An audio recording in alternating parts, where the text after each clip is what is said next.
guys, tag-ana sa ta guys. Shopping na punta. Shopping tag-cart. So pauli na ta guys. Siyempre. Basta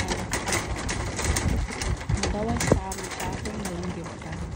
Kaya nang tulaing lingaw. No. Anya.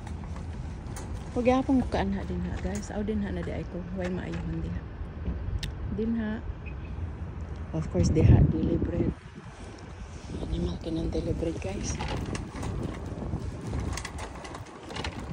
So, I'll show you what I got, guys.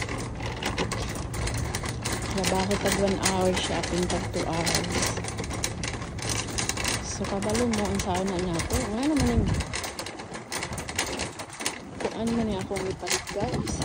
Uy, tanawa ang trees. Look at the trees. Oh, so pretty. What's going on? Oh, so nice.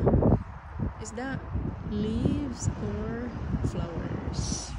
I think it's dahon, guys. Not really. It's the flowers. Is that pretty? Basta.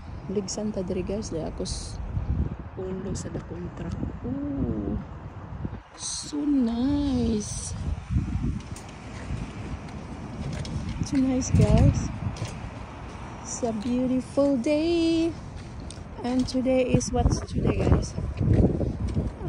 Let me think. It is Wednesday. Wednesday. Oh, diba?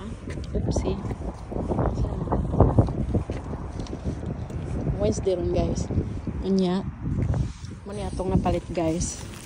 Too much paper towels. Let me get my car key.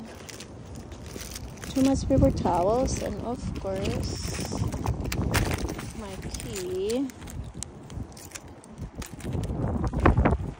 Hold on. Open sesame. So, guys. Itong shopping ka rin, guys. Kabalo ka. Did you know? So, I got too much paper towels today. Did you know why?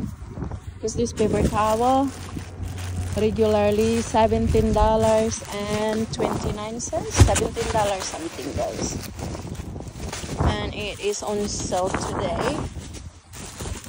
50% off.